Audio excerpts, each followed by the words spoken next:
G'day folks, welcome to Westie's weekly wrap number 1 for winter. Yes, summer season has finished.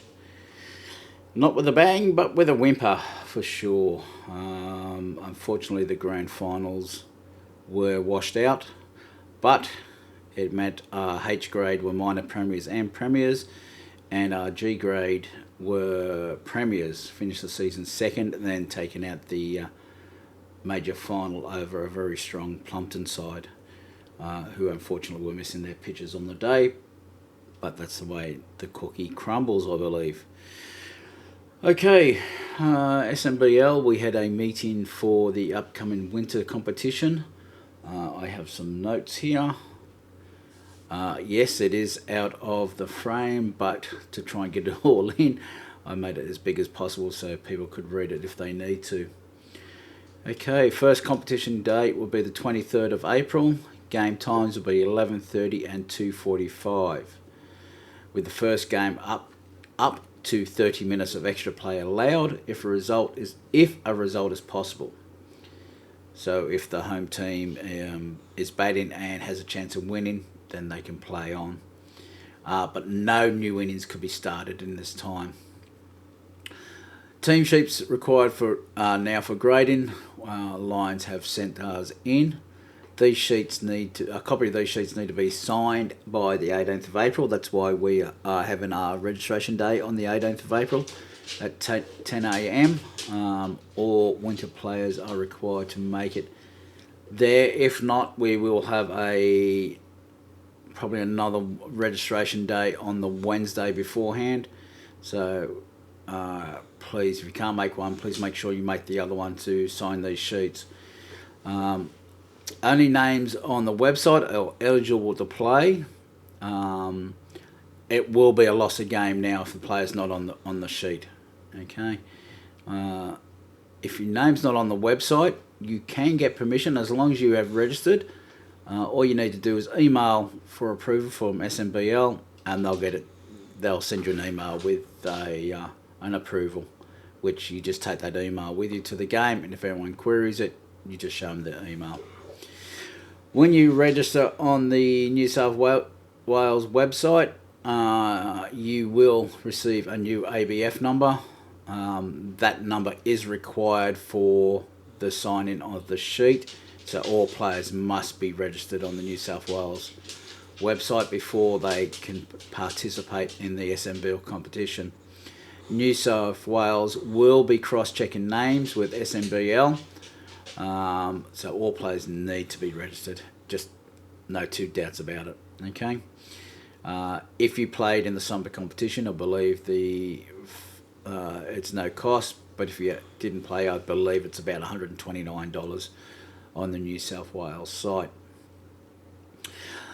A little confusion over the years who's to text through the result.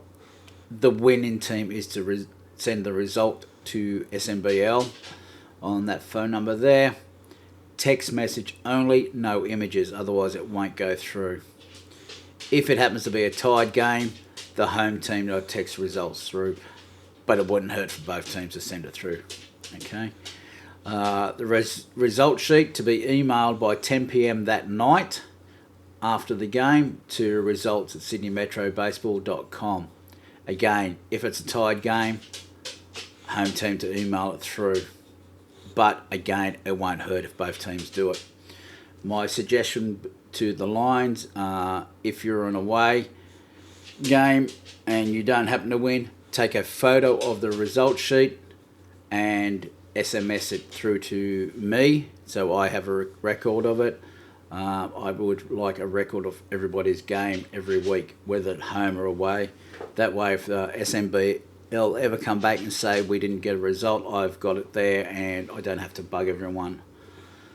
SMBL would prefer at least one scorer, if not one from each team. Umpires will not be keeping score for you, pure and simple. If you don't have a scorer, that's your tough luck. Working with children's check for the team coach if there is a player under the age of 18. Okay. I have mine. I believe there's quite a few throughout the club who do have theirs already. Minimum age is 15 before they can play. So if they turn 15th in, say, September, they can't play till September. Pure and simple. All right. Late registrations will not be permitted or will be restricted after the 14th of May. So if you register after the 14th of May, you may only be allowed to play in the outfield if you're allowed to play at all. Grounds to notify if neutral games are okay to be played there. We've already said yes. Ground closures, wet weather, etc. to be sent through to that number no later than 10 a.m. Saturday. The wet weather line. This would be a good one for everybody. It's 8604 2793 229, and it's line 3. So if you wake up in the morning and you're not sure whether the ground's going to be open, that gets updated quite a fair bit. So I'd be checking it after 10 o'clock to make sure your ground's okay. There are no more COVID-19 no games. So where teams were able to say, oh, I don't have a team because half the players have COVID, too bad now. Okay, it's treated the same as any other, to be treated the same as any other disease or whatever else. If your team, all your teams come down with the flu, it'll have to be a forfeit or whatever else. Dress on the diamonds between games. This is a major one. So what they require now is the first team from the home side are to rake the mound, the batting box, and around the bases between games. So if you're the first home team, at PVH we have two rakes there. It takes 5 minutes to do. 2 people get out there and do it. It takes no time at all, but it must be done. Okay. The associations require it now. No glass bottles to be left at any field, even if there's a recycle bin. So if you are drinking out, they're not saying you can't have glass bottles. They're just saying they can't be left at the field. So if you're drinking a beer out of a bottle, just stick it in your esky and take it home with you. Simple as that. First aid kits are required to be at the ground and recommended each team have a basic one in their kit. Pretty common sense. Smoking is not permitted in the dugouts or on the field at any time. So you can't basically go and coach from first base and light up. Another one they want to crack down on. Uniforms as a minimum for all players are to be of club tops, caps and pants to be the same colour. Lions have their own tops. We have 2 versions. We have the button up and the t-shirt. And club caps. I believe there's 2 versions of that. There's one's got an MDL and the other one has a line on it. These are available from the canteen. They will be available on the registration day. And our pants are grey. We're not asking you to go light grey, dark grey or whatever, just as long as they're grey. Umpire fees on the day, if they're allocated to your game, are $35. To be paid on the day. If you don't pay on the day, you will be fined and it will cost you extra. Forfeits on the day of the game will incur a fine from SMBL payable by the team, not by the club. So basically, if you forfeit on Saturday morning because you left it too late to find out whether you'll have a team or not, you will be fined for it.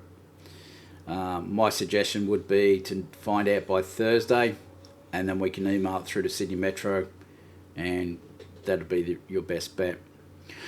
Replay of washed out games may be permitted with permission of SMBL, but must be played within the next 7 days of the washout. So basically, you write to SMBL on the Saturday, say, look, we want to play it midweek Wednesday, under lights somewhere else. They'll come back and say yes or no, and it must be played before the next game. For bats, Division 1 to Division 3 are restricted to wood or BB core with a maximum weight length differential of 3. So you can have aluminium as long as it's BB core and -3. For all other grades below Division 3, the weight differential is -5, but they must be BB core or USA approved, not USSSA. These bats are illegal. Okay, there are all the notes from the meeting. Our first game will be the 23rd of April, and as I said, we will have a registration day on Monday coming, Good Monday, from 10 a.m. to 12 p.m. and we'll have a work and bee at the same time. So if you can come down with whatever you got, wheelbarrows, shovels, anything you can to come down and help would be really appreciated. That's all from me. So in saying that, good luck on the diamond all.